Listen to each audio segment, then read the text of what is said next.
Hello everyone and welcome, this is Common and Cam. Today we're going to be talking about the future of the Transformers live action movies now that Hasbro has officially declared that it's going to be a new storytelling universe. Basically, reboot. I know some people have been saying in the comments they didn't use the word reboot. That's basically the long version of saying reboot. A new storytelling universe. So this is going to be a different universe, not connected to the previous movies. Trust me, it does mean reboot, because Hollywood executives, they don't like to use the word reboot for some reason. It's kind of like a bad word. Almost any interview you watch with kind of these executives, they don't use it. They don't use that phrase at all, which is why Lorenzo Di Bonaventura, the producer of Paramount, who's been working on the Transformers movie since 2007, he never likes to touch that word. Like, he never likes to say, oh yeah, this is a reboot. Because if it was that obvious and simple, it'd be like, yeah, okay, it's clear, you know. But we've been left in the dark, Transformers fans, for a long time now, and like, wait, because of the massive contradictions that the Bumblebee movie has, it's like, is it? And they were only holding off on saying that word because they were waiting to see how the movie performs. And it's gone over 450 million worldwide. Still yet to come out in Japan. I think it comes out in Japan around March. So yeah, that's a really massive gap between where it came out in different countries to Japan. But that will add more to the money and the DVD release as well, which is expected to do very well considering the bonus features. Fans just can't wait to get their hands on that, myself included. But yeah, reboot is usually a term that is just kind of deemed as a bad word. It's like, oh yeah, the old series, they failed at that, so they have to restart and do something else. And there's been a lot of reboots of franchises in the past few years now, and it's kind of like a representation of like, yeah, they're starting over because they couldn't continue the success of the previous franchise. The Bumblebee movie is a very special case for this reboot situation because of the massive shift in dynamic between the studios, with Hasbro now having more creative control with their characters. Like with Allspark Pictures, the new studio that they formed, they know their characters best. Like before, it was like, okay, you can use these characters, but you can do them in a particular way. They didn't have so much control. Like Paramount were always making the decisions, Michael Bay, the writers, all that stuff. They would just take on some advice that Hasbro would give. And now it's like, no. 5 movies in with the failure of the last night, I think we need this back, which is why the drastic changes were made throughout the Bumblebee movie. It was more strongly connected with the 2007 movie, which is why it was very confusing when the film finally came out and it's like, oh wait, hang on a minute, there's no Megatron scene, Sector 7 have completely forgotten that Transformers existed until now. There's just a lot of stuff that have shifted and changed, and if you want to know more details about that, I will leave links in the description below where you can check that out, where I've gone in more in details on the actual changes throughout the production. Like the Allspark, for example, that was meant to be included. It was supposed to be heavily used in the movie, but they actually decided to just scrap that. And there's actually a version of that in the comic book itself. And they're trying to rectify this whole prequel notion by coming out with a motion comic that will be in the special features of the DVD release.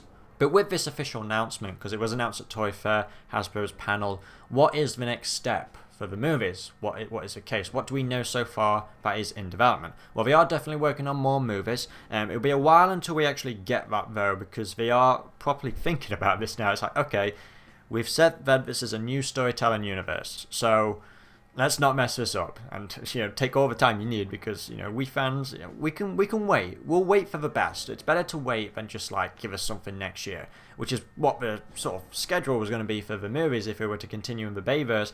I mean, we were supposed to have gotten the Bumblebee movie last year in June, but we didn't because of these drastic changes. Because The Last Night lost 100 million. That's an awful lot of money. That's a big loss for Paramount. So what do they have in development so far? Well, we know they're making a Bumblebee sequel. They've gone on to say that they have ideas for that. We don't think Travis Knight is going to return though, because he's working on a stop motion animated movie, I want to say. He said that his studio is not going to be connected with the Bumblebee live action franchise or anything like that. He says, okay, we're going to keep that separate. Because it's just Travis Knight. He isn't one of those guys who's like a quick hire. Like, okay, yeah, now you're working on the next movie. It's like, no, the guy works at his own pace. He wants to make the movies he wants to make, and to be honest, I kind of respect him for that. Although I appreciate Travis Knight for bringing new life into the Transformers franchise, I don't want to do the same thing like Paramount did with Michael Bay. Like, okay, now you gotta work on the next one. Like, no. Pick a director who wants the job and actually has the time for the job. Travis Knight, great director, really did a massive improvement on the live action franchise. But he doesn't have to direct all of them. He can have an influence, like a producer, which I'm sure he'll have because, he made the Bumblebee movie. But, don't force the director position on him because he wants to do his own thing. He wants to, make different sorts of movies. So, whatever he wants to do, I wish him the best. But to carry on this franchise, What about the other movies? Cybertron animated movie. Well, this is how I look at it, how I would time this out, and how I would actually connect it.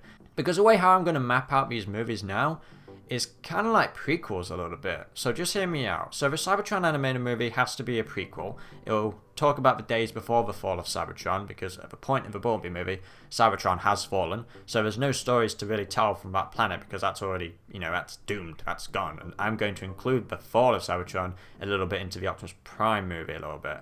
So the Cybertron animated movie will probably just talk about the beginning days, the war for Cybertron, probably talk about a specific event, probably be a very simple one. It'll probably talk about how the Autobots need to find enough energy resources, and there'll be some big conflict obviously with the Decepticons, with, the planet dying, and we'll see how the Autobots got to the point that they did in the opening of the Bumblebee movie.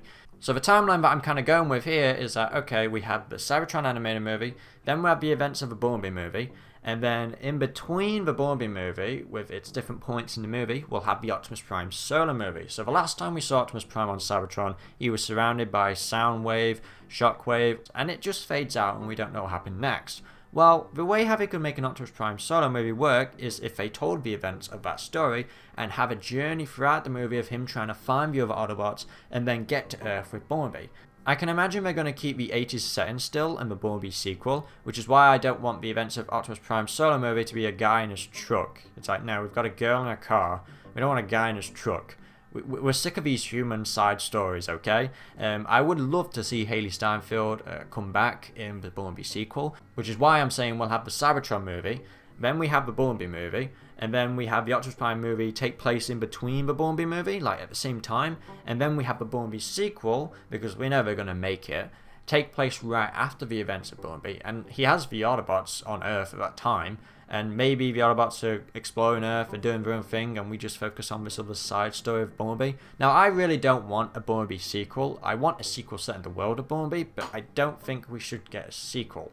I feel like it should be another Transformers movie, but they are going to be doing a Bumblebee sequel, so for me to try and make this work, it's like, okay, we have the Optimus Prime solo movie. That'll probably come out first before the Bumblebee movie. I'm just going to take a guess on that because that is in active development. Even though they do have a screenplay idea for Bumblebee, I feel like it's just best to do an Optimus Prime solo movie first, just to explore different ideas instead of just keeping to one concept. It's like, okay, yeah, we've had the Bumblebee movie, now give us an Optimus Prime movie, give us something new and different. You're already given us a Cybertron animated movie, that'll probably come further down the line. I would expect the animated movie to come out probably after the Bumblebee sequel, because I think after Bumblebee now, we should get an Optimus Prime solo movie, then we'll probably get the Bumblebee sequel, and then probably the Cybertron animated movie. And the reason why I think the Cybertron animated movie might take a little bit longer is just because that movie is entirely in CGI, and that's going to be one hell of a film to work on. That's going to be a lot of hours of, with computer animation. It'll just take a longer process because it is solely animation. Like the Bumblebee opening scene with Cybertron was like 3 minutes long. You got to imagine that was done really at the last minute, halfway through the production of Bumblebee. The Cybertron animated scene didn't exist at all. They didn't have that. They only had the designs in the movies that would pay homage to G1. They didn't actually have a scene like that mapped out. So it was like done at last minute. And if they managed to get that done, which was only 3 minutes long, in like a good 5 months or 10-month time frame, how are they going to do an entire movie set on Cybertron? So Paramount, Hasbro, I hope I've kind of got this mapped out perfectly. I hope I'm thinking the same minds as you, because I feel like this is the logical step to go down. Not to be so high horse on myself, but it makes sense for what they're talking about at the minute, because these are the only movies they have planned. The next big Transformers movie will come, but it just probably will take a while because that'll probably be like a big event. It's been a while since we've seen a big Transformers movie, and then it'll probably lead up with these solo movies and the prequel, and then it'll be like, okay, now we've got a big Transformers movie, and it'll be like obviously in the new world that they've set in, so they really want to kind of gear it up, and it'll probably take place modern day, because I can imagine with the Bumblebee sequel it'll still be set in the 80s, because I would love to see Charlie Watson, Haley Steinfeld again. I think she was a good fit, even though I think her character arc kind of ended very perfectly in the Bumblebee movie. I mean, if the writing's good, it can obviously still work. It's not that I'm saying I don't want to ever see her again. With her fixing her dad's car and riding off, kind of like the same with Bumblebee. He's off to go see his father figure, which is Optimus Prime. It was like a good ending for both of them. They've had a great friendship, but now they're on different paths. Now, I would love to see Charlie Watson with Optimus Prime, because I think she'll just be mind blown, you know. That'd be really awesome, which is why I'm saying it'd be a good idea, because think about it like this. Say if they're under some sort of situation, or they've come to Earth and they're completely isolated and we need a human partner to kind of help them understand Earth a little bit better. Instead of Sector 7, obviously, they need someone like Charlie Watson. So Bumblebee might call up Charlie Watson and go, hey, remember me? Turns out my dad kind of needs your help. And Optimus Prime just said, like, I'm your father? Yeah, but nevertheless, it could just be a fun idea, which is why it's kind of really exciting to think about a Bumblebee sequel in a sense, because it will be based on Bumblebee and the Charlie Watson character. But definitely give us the Optimus Prime solo movie first, just so you can show audiences that you can experiment with different kinds of character movies. People just want a Transformers movie, sure, but characters like Bumblebee and Optimus Prime can have their own movies, and if it's a way to expand the universe in a very interesting way, like I've just suggested with Optimus Prime, showing him how he managed to escape Cybertron, and how he's like on this space race to find his other friends before they are hunted down and killed, and then to gather them all together, and then obviously go to Bumblebee at the end on Earth to regroup, you know, it'd be just an awesome moment, and it'd be great to see that connection. And I felt like they kind of did that intentionally a little bit.